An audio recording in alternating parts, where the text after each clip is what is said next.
All right, today we launch our annual Spring Renewal program, a 4-part series culminating on Easter Sunday. We always love that spring energy, but moreover, the sense that we can renew in this energy. And it's also an opportunity for us to discover the metaphysical and practical meanings of the Easter story for people of all faiths.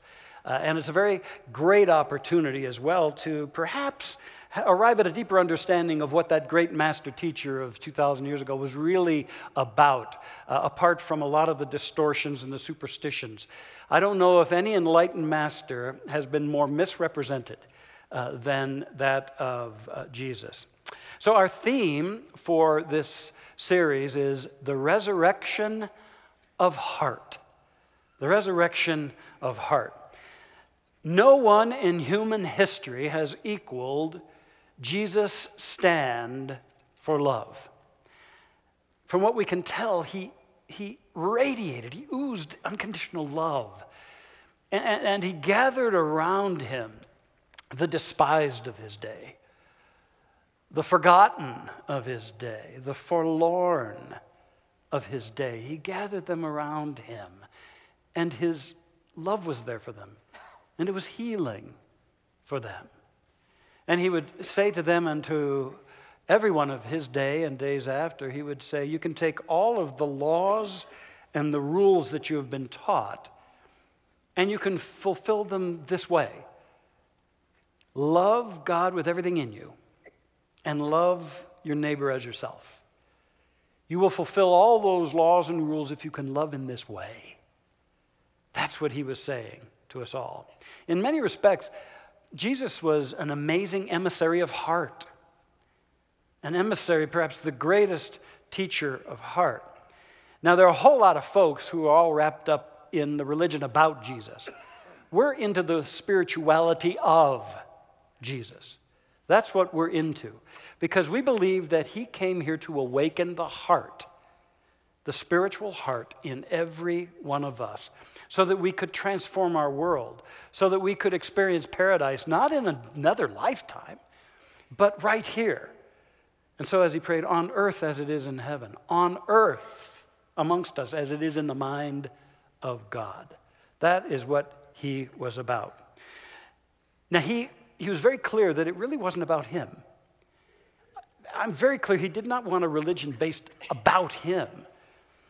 He said, hey, follow me. Use me as an example of the possible human. And he said, the things that I have done, you're going to do, and you're going to do even greater things than I have done. Now, I'm very well aware that Mile High Church is full of individuals who have been turned off by outmoded, fear-based, discriminatory fundamentalism. I'm very clear about that. And we're all free thinkers here. I know what you really are. You're a bunch of spiritual rebels here. And I honor that. I absolutely honor that. But here's the thing. We don't want to throw the baby out with the bathwater. We don't want to discard the deep mystical essence of that great master teacher's message, because it is so very powerful. Again, he was seeking to acquaint us with the possible or the next stage human being, one who didn't live by the old means of the head, but was anchored in the heart. And you know, the interesting thing is that I'm very clear that for him it was not about the resurrection of the soul, his soul or any soul, because he was very clear. He taught that we're all immortal anyway. The disciples one time asked him, what is God's relationship to the dead? And he said, he's not a God of the dead, but of the living, for in his sight all are alive. At another point he said, in my Father's house are many mansions or dimensions, and I go to prepare a place for you, so don't be afraid. So for him, his whole meaning and mission was not about the resurrection of the soul, it was about the resurrection of heart. He knew, and he was trying to say to us, the heart can rise above hate. The heart in you, individually and collectively, can rise above the darkness and the suffering of humankind and heal it. That's what he wanted resurrected, was heart. And so this first topic in this series, the resurrection of heart, is to honestly take a look at the martyrdom of heart. Because here we have this incredible spiritual vortex in every one of us, our heart center. It's not only the physical heart, which, as I'll explain next Sunday, is far wiser than the brain, and research has shown this, but it's the spiritual heart, centered here in the heart chakra, that is a vortex for our highest capacities, a universal spiritual love centered right in our hearts. And yet how much we see that this heart of us and all of its potential is overlooked. I mean, there's so many voices and forces in us and then around us lobbying us to discount and disregard our highest capacity, and that is love. And so we have to take a look at that martyrdom. How over the centuries of our existence as conscious beings, we have martyred the greatest thing we have, and that is the heart. And we do it in so many different ways, choosing ego over heart. And so rather than living from that place of that universal oneness and our hearts, we lapse so often, or I may be the only one, I lapse so often into that sense of separation and fear, into that sense of unworthiness, which is then counteracted by propping up a sense of excessive self-importance and self-righteousness. And this is what we do. We martyr the heart by centering in the ego. It's intellect over heart, another martyrdom, where we worship at the altar of the intellect, our encyclopedia of knowledge, which is just a speck in terms of divine intelligence, but we worship at that rather than seeking the deeper wisdom of the heart.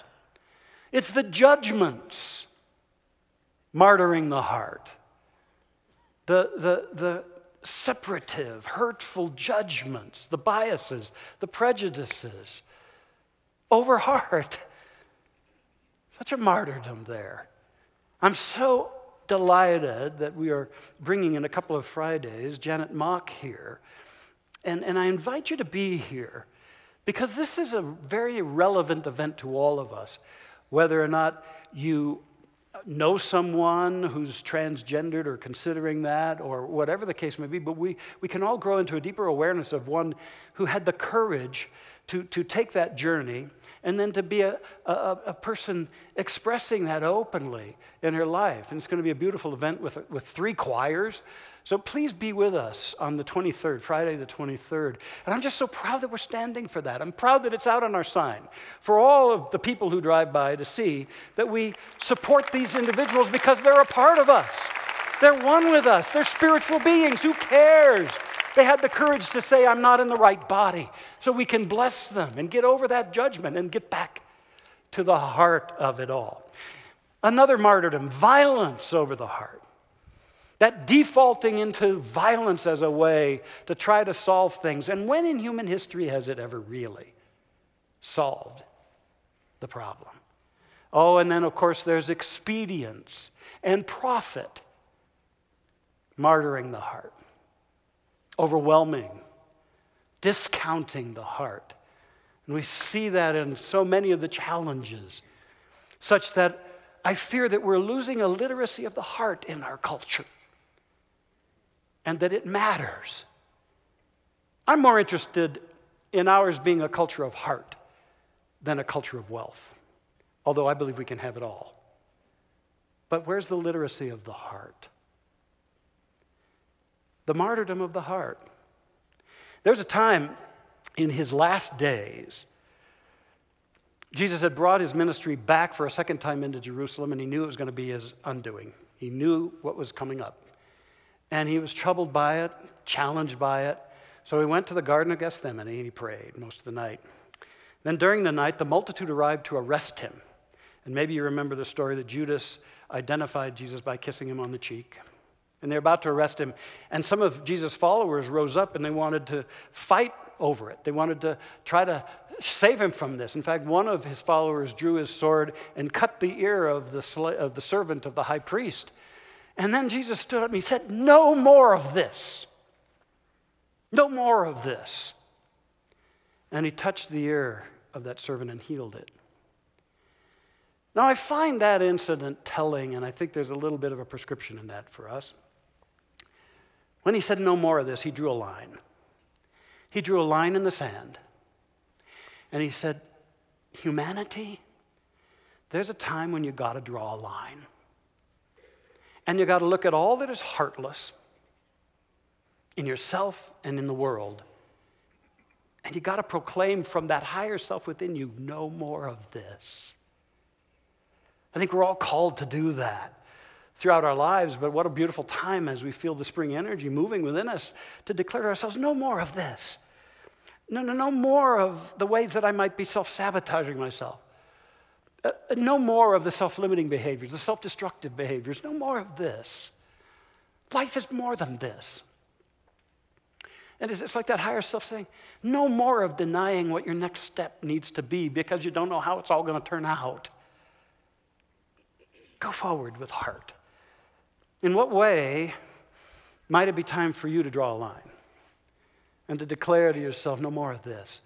Not as an admonition, a harsh thing, but as a movement of heart, of your higher self saying, I'm ready for liberation, for empowerment, for being that greater instrument of life and love. No more of this. And then as we begin to do that individually, we can do this collectively. We can, as one voice, say to the heartless things going on, no more of this. To the myth that our greater security is found in the proliferation of assault weapons and military buildup, we can say no more of this. No more of this.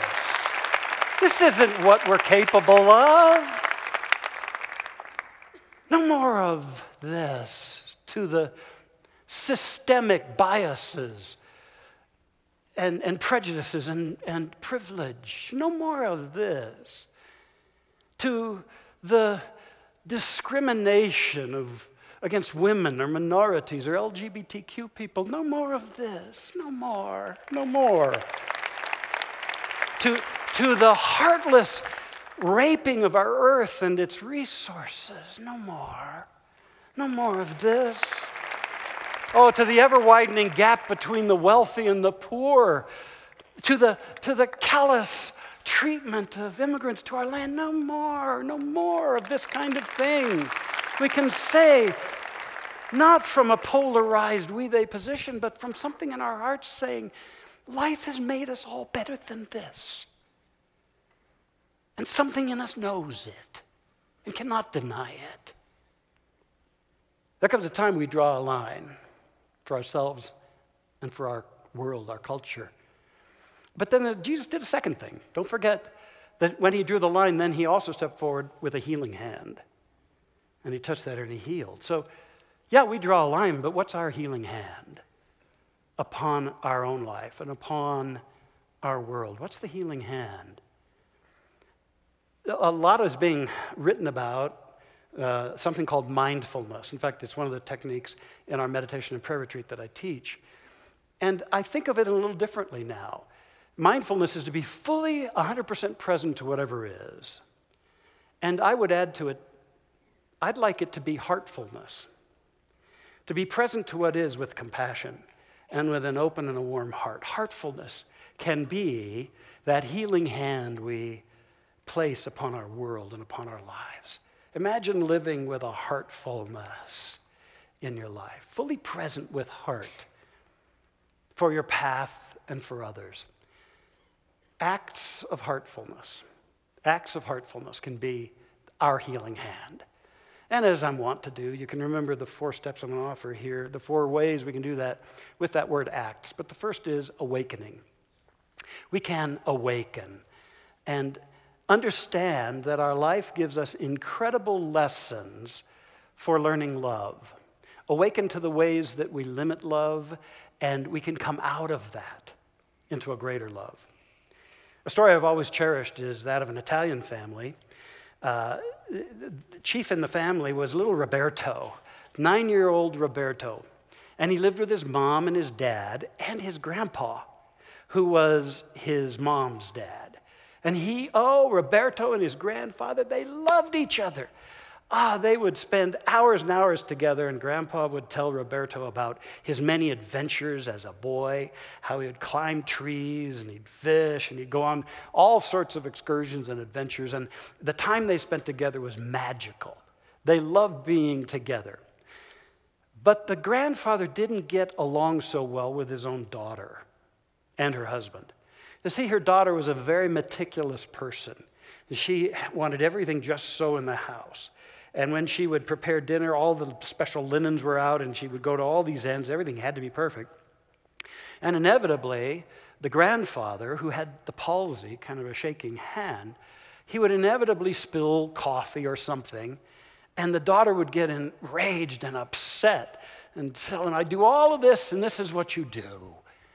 Well, one evening at dinner, and dinners had become their most strained time, he was shaking so much that he dropped his coffee cup, and it broke, and coffee was everywhere. And the daughter flew into a rage and just screamed and yelled at him and said, from now on, you, Father, are eating in the kitchen, away from the family.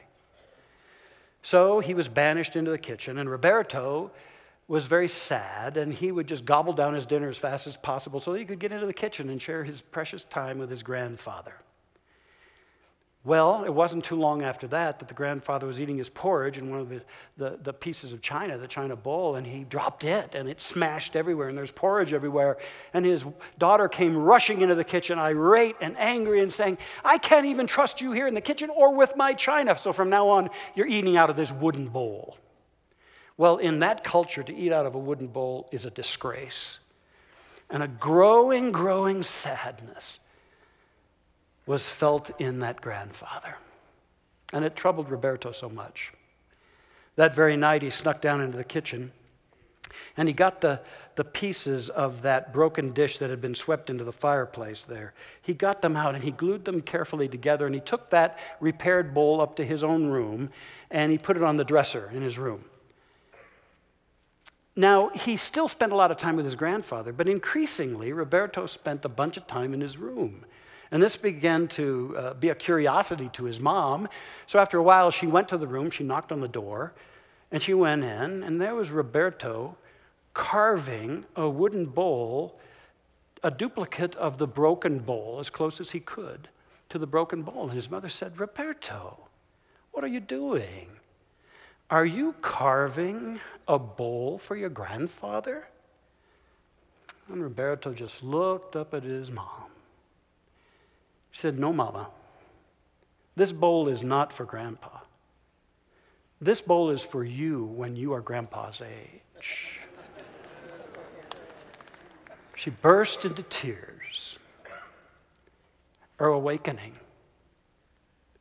They brought Grandpa back to the table. And they tolerated his spills, tolerated his palsy, and began again to see the beauty in him that Roberto had never misplaced. I think through all our life experiences, we're called into such moments of awakening. Acts of heartfulness, awakening, and then connectedness, connection. Our willingness to be connected to others and not to disregard or be too busy or too distracted, but to really be connected to the path and the experiences of others, whether they're close to us or just acquaintances of us. There's a wonderful author named Charles Eisenstein. He's written a very beautiful book called The More Beautiful World Our Hearts Know Is Possible. In one part of this book, he talks about his wife, Patsy, who is a real estate agent, and how at one point she had a client, and this client had a terminally ill mother that they call in the book Mrs. K. And she was asked to sell Mrs. K's very derelict home, and they were going to move Mrs. K into a facility. So Patsy at one point was traveling out to Mrs. K's house to take some measurements. And when she got there, she found Mrs. K laying on the floor, unable to get up, laying in her own urine and excrement on the floor. And so for the next several hours, Patsy cleaned up Mrs. K, fed Mrs. K the lunch she had prepared for herself, but gave it to Mrs. K, and made sure she was taken care of.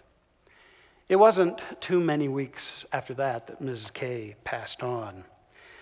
But Eisenstein writes, Patsy's choice to help was a choice between compassion and the practical demands of her busy schedule. Part of her mind was chattering, just call the police. You're going to miss your other appointments. This isn't your responsibility.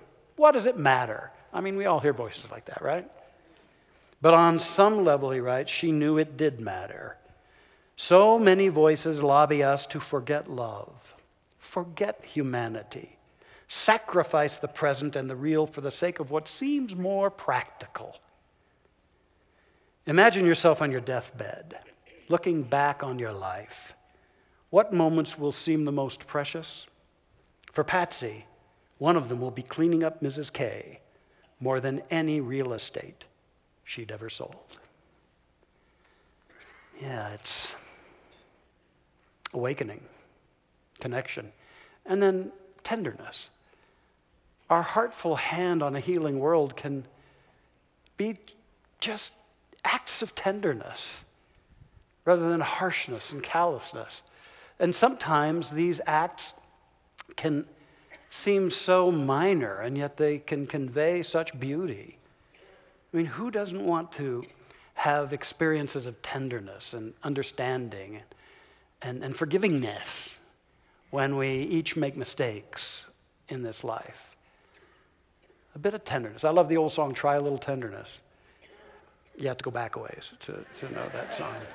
Speaking of going back a ways, at our meditation and prayer retreat we concluded a couple of weeks ago, at dinner time, Erica and I were sitting at a table with a bunch of other folks, and there's a lovely couple at that table that we got to know better. And they were talking about their son. He's a 6 or 7-year-old boy. And they had brought him to our Mile High Family Christmas, which is a beautiful event early in December. And Santa comes to this thing, and there's cookies and candy and the gingerbread man, and there's reindeers and a pageant and great music and fun. It's a great evening for kids of all ages. I just love it. And they were telling us about that. And they were recounting story time. Every year I read a story, and I'm usually sitting here, and I invite the kids to come up, and I'm literally swamped and deluged with kids, some of them hanging all over me as I read this story. My grandkids usually sitting there too. And I remember this past Christmas, at one point I was done with the story, and the kids were dispersing on the stage, and I just patted a little guy on the head and thought nothing of it. Well, at the meditation retreat, the parents of that kid were saying, we went home and we asked our boy, what did you like most about the Mile High Family Christmas? And they expected to hear about Santa or the cookies afterward, or who knows what. And the little guy said, what I liked most was when that gray-haired man patted me on the head. Well, once I got over the gray-haired part,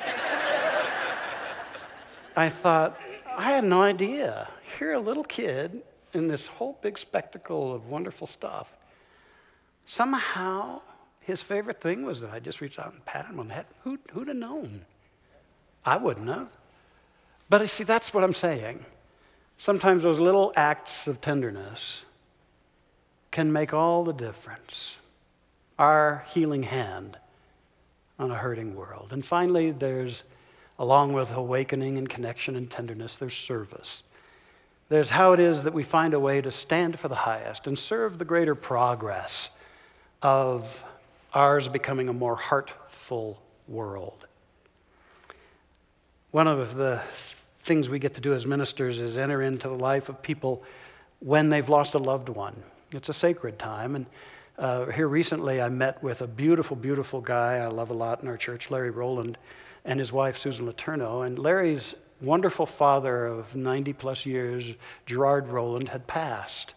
And we were preparing a memorial for him. And I always get to learn about these individuals more than I can through experience. I'd only met him once. And he was telling me many stories about his father, Gerard.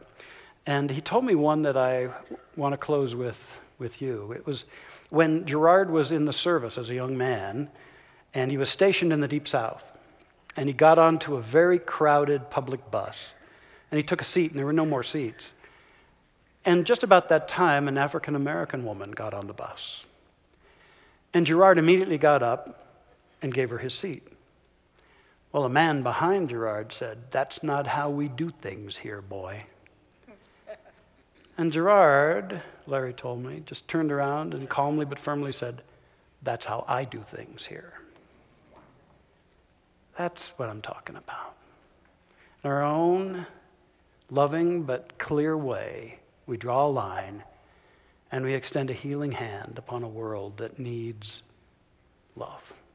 The good news is we've got that centered right within every one of us, if we can trust it enough, if we can overcome our fears, and if we can extend a heartful hand through acts like awakening, using our own life lessons to open our heart even more, connection, not bypassing our brother or sister on the path, tenderness, service. I believe this world is ready for this. It's high time.